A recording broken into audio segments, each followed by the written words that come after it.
Okay, Assalamualaikum warahmatullahi taala wabarakatuh. Saya akan menerangkan tentang cara penyelesaian penderaan seksual menurut fiqh Islam. Sebelum tu, saya akan bagi pertunjukan video tentang gangguan seksual terhadap kanak-kanak.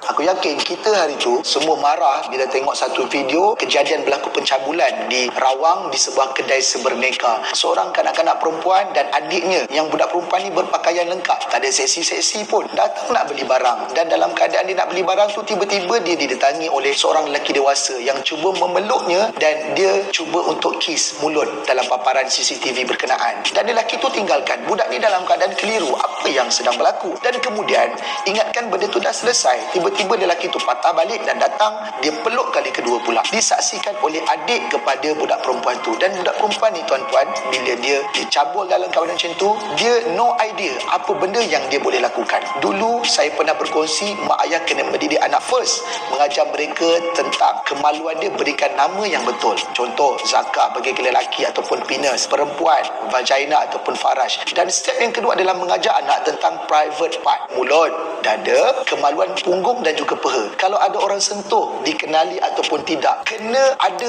respon yang anak ni perlukan, sama ada dia jerit ataupun dia minta tolong. Dan yang kedua, dia kena tinggalkan tempat tu, lari laju-laju. Dan yang ketiga, bagi tahu pada orang sekitar supaya orang tahu yang dia tu dicabul. Tapi dalam kes kanak-kanak ni, dia tak tahu nak buat apa-apa, dia keliru. Mungkin kat luar sana ada yang kata sudah sampai masanya kanak-kanak perlu diajar untuk belajar tentang ilmu martial art. Tapi kita kena ingat, kalau budak tu 3-4 tahun ataupun 5-6, kalau diajar martial art sekalipun, bagaimana dia nak menolak ataupun nak melawan seseorang individu yang dewasa, yang besar, yang memperlakukan dia seperti itu. Itu satu benda yang sukar untuk kita gambarkan. Dan saya nak beritahu tuan-puan, Malaysia ni adalah negara top number 1 dalam Southeast Asia mengakses child pornography. Maka orang seperti ini tuan-puan bersepah di sekeliling kita. Sebab itu hari tu ada satu kes, ini di Perak, bila mana seorang budak dia nak buang air kencing masuk dalam tandas. Mak dia tak bawa masuk dalam tandas yang perempuan, dia minta anak dia masuk ke dalam tandas lelaki. Walaupun benda tu berlaku sekejap, tiba-tiba ada seorang warga asing Bangladesh yang di situ yang melakukan oral sex kepada budak ni. Oral sex sebagaimana dia menggunakan mulut dia untuk mengulum kemaluan budak lelaki 6 tahun ni. Ini satu benda yang gila. Muncullah budak ni, terkejut, dia lari dan dia mendapatkan mak dia. Orang ramai tahu, panik, dia belasah dan akhirnya jadi kes polis. Cuma dalam kes yang di Rawang yang saya ceritakan ni, alhamdulillah CCTV ada, polis bertindak siasat dan dapat tahu yang melakukannya adalah seorang warga Indonesia. Kita tahu negara kita ni kalau boleh dah macam international lah, macam-macam bangsa yang ada yang bekerja di sini, yang mereka ni terpisah dengan anak-anak mereka di Bangladesh ataupun di Indonesia, di Nepal, dan kadang-kadang mereka ni ada rindukan pada anak mereka. Kita faham, tapi kita kena ingat, pedofilia, mereka yang ada kecenderungan seksual kepada kanak-kanak yang belum akil balik ni adalah benda yang real. Mereka ni hidup bersama dengan kita, dan mereka ni kadang-kadang kita tak expect pun siapa mereka. Tuan-puan, kalau penjenayah, kita boleh nampak lah, pembunuh nampak muka dia memang gerun lah, samsing, oh macam ni. Tapi pedofilia ni adalah orang yang kadang-kadang kita tak tahu sesiapa pun boleh jadi seorang yang ada cenderung kepada kanak-kanak untuk melakukan hubungan seksual. Sama ada kat rumah, bapak dia sendiri, di sekolah, cikgu dia sendiri, di asrama, warden dia, sesiapa pun boleh menjadi golongan yang ada kecenderungan pada kanak-kanak. Kalau di tempat tu ada akses kepada kanak-kanak, lagi mudah. Sebab itu kita kena hati-hati benda ni, kena sentiasa ulang lagi dan lagi. Kita tahu, kita ajar anak kita macam-macam lagu anak kita dengar dalam YouTube, anak kita dengar lagu Didi and Friend, Omar dan Hana, dia melakukan pengulangan sampai anak kita betul-betul hafal benda tu. Termasuklah kita kena ajar anak kita untuk tahu private part dan menjerit kalau ada orang memperlakukan dia seperti itu. Dan saya yakin kalau kes di Rawang, budak ni tahu apa yang berlaku pada dia tu adalah benda yang salah, dia akan menjerit, dan saya yakin kes tu takkan jadi macam tu. So parents, please alert tentang benda ni. Anak-anak kita daripada kecil ni, mereka ni sangat berpotensi untuk dirosakkan oleh mereka yang ada kat luar, yang kadang-kadang datang daripada rumah mereka sendiri.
Yang kita dapat lihat tadi, sebelum saya menerangkan tentang macam mana cara untuk kita menghalang, menyelesaikan penderaan seksual melalui efek Islam, kita kena ajar macam mana, kita kena ajar anak-anak ataupun adik-adik kita lah, yang mana ada beberapa part ataupun bahagian yang kita tak boleh nak bagi sesiapa sentuh. Tak kisahlah abang kita sendiri, pakcik kita sendiri, atuk kita sendiri atau sebagainya. Okey, yang pertama, kita tak boleh bagi pegang dada.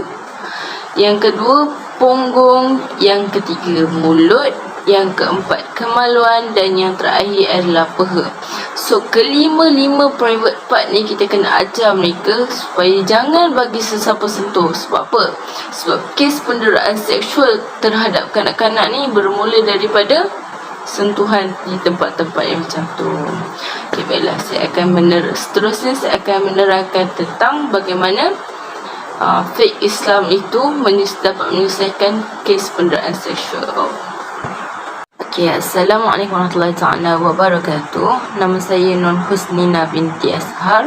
Saya akan menerangkan tentang penyelesaian jenayah penderaan seksual menurut perspektif fake Islam. Okey, fake Islam seperti mana yang kita tahu ialah hukum-hukum yang telah disyariatkan Allah bersumberkan Al-Quran, As-Sunnah, Ijma' dan Qiyas. Okey, seterusnya kita pergi kepada pengenalan. Okey, penderaan seksual adalah suatu bentuk pencabulan atau kelakuan seksual yang dilakukan secara paksa oleh seseorang ke atas individu lain, yang mana boleh terjadi dalam bentuk fizikal, lisan dan emosi. Okey, penderaan seksual ni boleh berlaku sama ada dari segi fizikal, orang tu mendera dari segi fizikal dia lah, daripada tubuh badan dia, dan boleh jadi dalam bentuk lisan, maksudnya orang cakap benda-benda yang tak senonoh pada orang tu. Okey, apabila seseorang digunakan untuk mencapai kepuasan seks, iaitu secara terpaksa atau tidak mampu elak. So, ini juga dikira sebagai penderaan seksual. Okey, Akta Kanak-kanak 2001, seorang kanak-kanak teraniaya dari segi seksual jika dia mengambil bahagian sama ada turut serta atau sebagai pemerhati dalam apa-apa aktiviti yang berunsur seksual atau eksploitasi seksual oleh sesiapa bagi memuaskan nafsu mereka. Okey, setakat ni sebanyak 417 kes penderaan seksual yang telah berlaku di Malaysia selama 6 bulan pada tahun 2022. Banyak 417 kes penderaan seksual ni. Okey, seterusnya saya akan menerang berikut adalah kesalahan-kesalahan yang jika diteliti satu persatu akan nampak bagaimana membuat langkah-langkah pencegahan jenayah penderaan seksual. Okey, tengok yang pertama, dera. Okey, kenapa saya kata kesalahan yang pertama dia adalah dera? Nama pun penderaan seksual, so mestilah dera kan? Okey, Islam tidak mengajar umatnya untuk mendera atau melakukan perbuatan-perbuatan yang cenderung ke arah pembunuhan, walaupun kepada kanak-kanak, kerana kanak-kanak juga manusia selayaknya diperlakukan dengan elok. So, hukuman menurut Islam memperuntukkan hukuman tegas dan keras kepada penjenayah maupun pelaku penderaan seksual terhadap kanak-kanak sebagai zawajir, iaitu pencegahan, dan jawabir, iaitu penembus dosa. Okey, firman Allah SWT, وَلَا تَقْتُلُوا أَوْلَادَكُمْ خَشْيَةَ إِمْلَاقٍ نَحْنُ نَرْزُقُهُمْ وَإِيَّاكُمْ إِنَّ قَتْلَهُمْ كَانَ خِطَأً كَبِيرًا. Maksudnya, dan janganlah kamu membunuh anak-anak kamu kerana takut kebapaan. Kamilah yang memberi rezeki kepada mereka dan kepada kamu. Sesungguhnya perbuatan membunuh mereka adalah satu kesalahan yang besar. Okey, kenapa kat sini ditekankan kepada kanak-kanak? Sebab zaman sekarang ni terlalu banyak kes penderaan seksual yang dilakukan ke atas kanak-kanak. Banyak sangat. Baru-baru ni kita baru dengar ada kes, okey, sekejap saya turun ke bawah dia. Nampak tau. Yang bahagian sakit, ibu sakit tu, kesian dia. Itu antara contoh-contoh kes penderaan seksual lah. Dan yang sebelah tu kita tengok 20 mangsa penderaan seksual di rumah anak yatim. Anak-anak ni patutnya kita disayang-sayangkan, betul, bukan didera-derakan. So itu sangat menyalahi lah dari segi hukum syarak dan undang-undang. Baiklah, seterusnya, bagi kes dera kita boleh sabitkan dia di atas kesalahan kisas ataupun diet.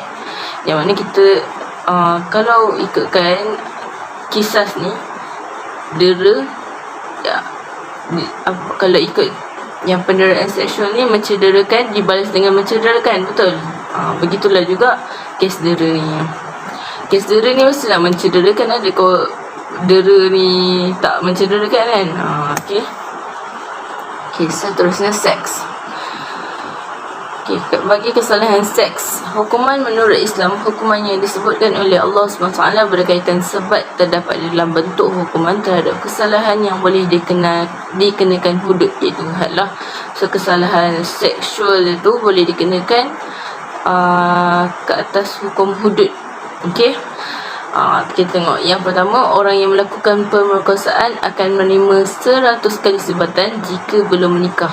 Dalilnya adalah az-zaniyatu waz-zani fajlidu kulla wahidin minhuma mi'ata jildah. Maksudnya perempuan yang berzina dan lelaki yang berzina hendaklah kamu sebat tiap-tiap seseorang dari keduanya 100 kali sebatan. Surah An-Nur ayat 2. Seterusnya, hukuman rejam bagi yang telah berkahwin. Okey, dalil daripada Jabir bin Abdullah Al-Ansari, seorang lelaki daripada Bani Aslam telah datang kepada Rasulullah dan memberitahu baginda bahawa dia, iaitu lelaki tersebut, telah melakukan zina dan dia telah mengangkat sumpah pengakuan, iaitu melakukan zina sebanyak 4 kali. Rasulullah SAW telah mengeluarkan perintah supaya lelaki itu direjam sehingga mati kerana dia, iaitu lelaki tersebut, telah kahwin. Sahih Bukhari. Seterusnya, bagi penjenayah liwat akan dibunuh jika melukai kemaluan kanak-kanak dengan persetubuhan, akan dikenakan denda 1/3 daripada 100 ekor unta atau hampir 150,000 jika seekor unta berharga 4,375, selain daripada hukuman terhadap zina. Okey, dalil daripada Abu Hurairah radhiyallahu anhu, Nabi sallallahu alaihi wasallam bersabda, "Uqtulul fa'ila wal maf'ula bih." Maksudnya bunuhlah liwat dan yang diliwat. Riwayat At-Tirmizi. Kenapa saya selitkan liwat pula kat sini? Sebab penderaan seksual selain daripada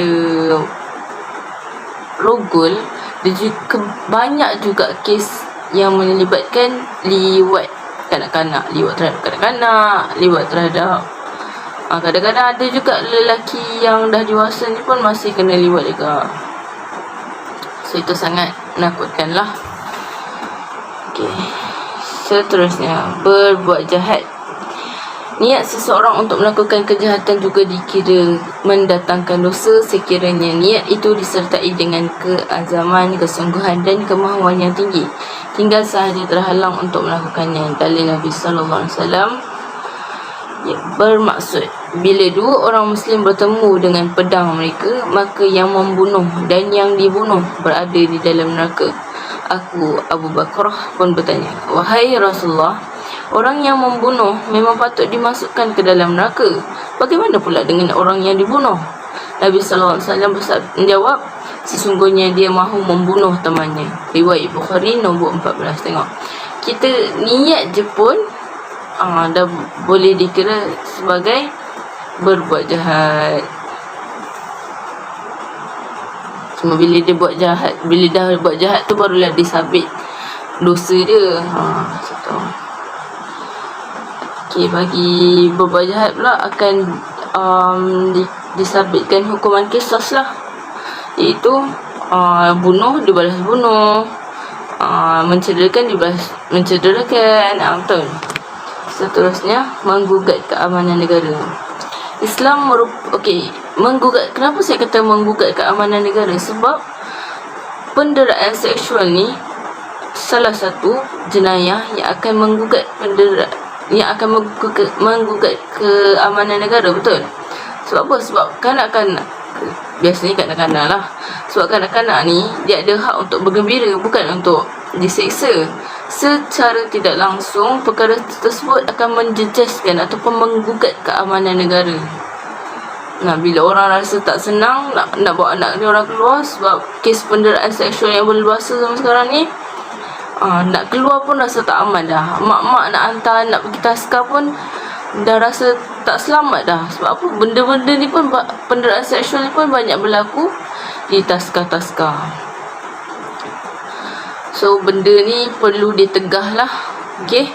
Islam merupakan sebuah agama yang sangat mengambil berat terhadap konsep keamanan. Dalam Islam, konsep keamanan adalah berdasarkan kepada sistem dan doktrin Islam yang menyeluruh, melibatkan alam sejagat, kehidupan dan kemanusiaan.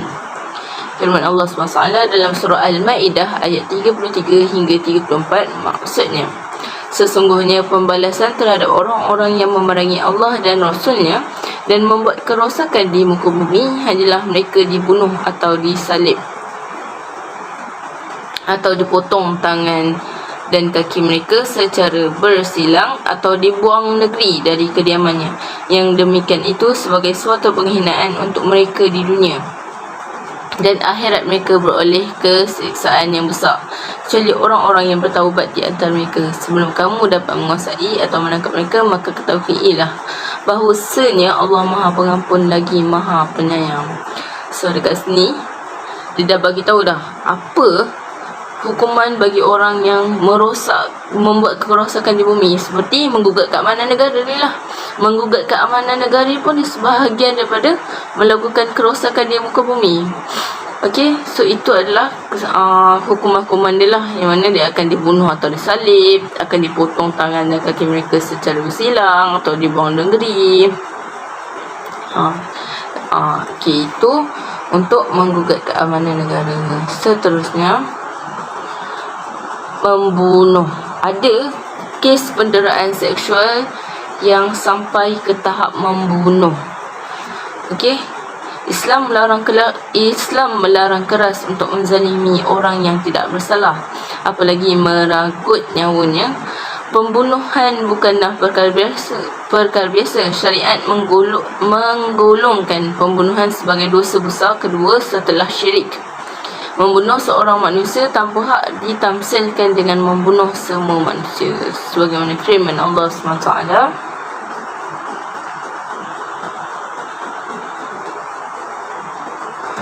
yang bermaksud, barang siapa yang membunuh seseorang manusia bukan kerana orang itu, bukan sebab orang tu bunuh orang lain, atau bukan kerana membuat kerosakan di muka bumi, maka seakan-akan dia telah membunuh manusia seluruhnya. Okey, seperti mana yang kita tahu, hukum membunuh ni adalah akan dihukum bunuh juga kalau menurut hukum qisas. Okey, ni tadi saya dah tunjuk tadi tu. Okey, sebagai kesimpulan, penderaan seksual merupakan perbuatan keji yang dilarang tegas oleh agama Islam. Hal ini kerana perbuatan tersebut seolah-olah bertujuan untuk memusnahkan aset penting negara pada masa akan datang dan sekaligus akan menghancurkan keturunan kita sendiri. Jadi harapan saya adalah supaya Malaysia dapat memartabatkan fake Islam. Sebab apa? Sebab apa yang disyariatkan dalam fake Islam ni, jika dilakukan, insya-Allah akan mampu membantu untuk mengurangkan serta menghapuskan kes-kes jenayah seperti berikut. Okey, sekian dari saya. Assalamualaikum warahmatullahi wabarakatuh.